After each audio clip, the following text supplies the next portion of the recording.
Welcome to my channel আফরোজা.সম্রাট kitchen. আজকে আমি তোমাদের সঙ্গে শেয়ার করব সহজ ও সুস্বাদু আলু দিয়ে মেথির শাক ভাজা। তো তোমরা ভিডিওটা প্রথম থেকে শেষ পর্যন্ত দেখতে থাকো। তোমরা যদি আমার চ্যানেলে নতুন হয়ে থাকো তাহলে চ্যানেলটা সাবস্ক্রাইব করে পাশে থেকো।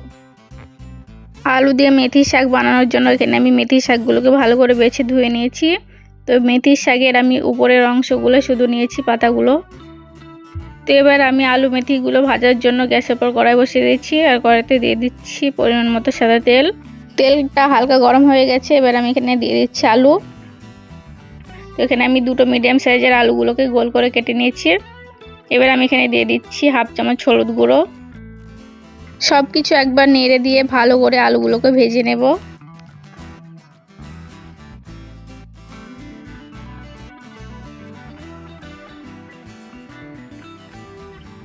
তো দেখো আলুগুলো ভাজা হয়ে গেছে। তো তোমাদের আমি একটা ভেঙে দেখিয়ে দিচ্ছি। তো দেখো আলুটা কিন্তু 50% সিদ্ধ হয়ে গেছে। তো এবার আমি তেল থেকে তুলে নিচ্ছি।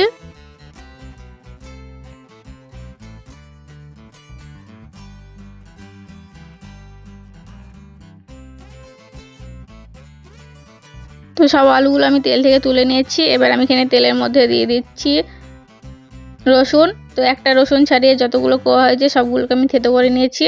আর দিয়ে দিচ্ছি 3টে কাঁচা লঙ্কা। তো এবার আমি সব কিছু হালকা করে নেড়ে ভালো করে ভেজে নেব। তো দেখো রসুন আর কাঁচা লঙ্কাটা ভালোভাবে ভাজা হয়ে গেছে। এবার আমি এখানে দিয়ে দিচ্ছি হাফ চামচ হলুদ গুঁড়ো আর দিচ্ছি আগে থেকে বেছে ধুয়ে রাখা মেথির শাক।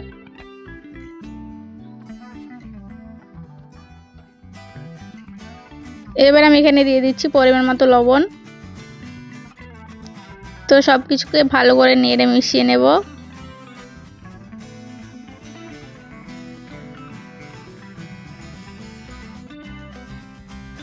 তো দেখো সব কিছু ভালোভাবে মেশানো হয়ে গেছে আর মেথির শাক থেকে কিন্তু পানিও ছেড়ে দিয়েছে।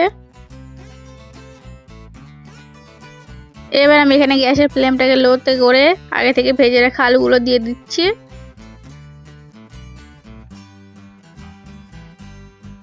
তো আলু আর মেথির শাকটাকে একবার ভালো করে মিশিয়ে নিচ্ছি।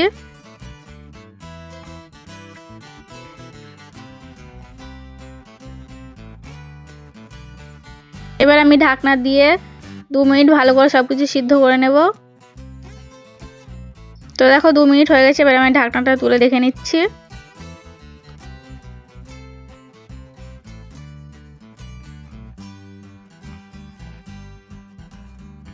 তো তোমাদের আমি দেখিয়ে দিচ্ছি যে আলুটা কতটা পরিমাণে সিদ্ধ হয়েছে। তো তোমরা দেখে নিশ্চয়ই বুঝতে পারছো যে আলুটা পুরোপুরি সিদ্ধ হয়ে গেছে। এবার আমি গ্যাসের ফ্লেমটা হাইতে করে পানিটা ভালো করে শুকিয়ে নেব।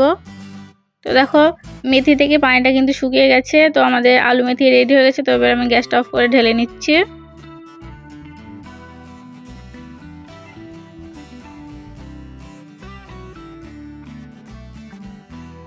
তো দেখো আমাদের সহজ ও সুস্বাদু আলু দিয়ে মেথির শাক ভাজা একদম রেডি হয়ে গেছে। তোমরা কিন্তু অবশ্যই এরকমভাবে বাড়িতে একবার ট্রাই করবে। আর আজকে ভিডিওটা যদি ভালো লেগে থাকে তাহলে লাইক কমেন্ট শেয়ার করতে কিন্তু ভুলবে না।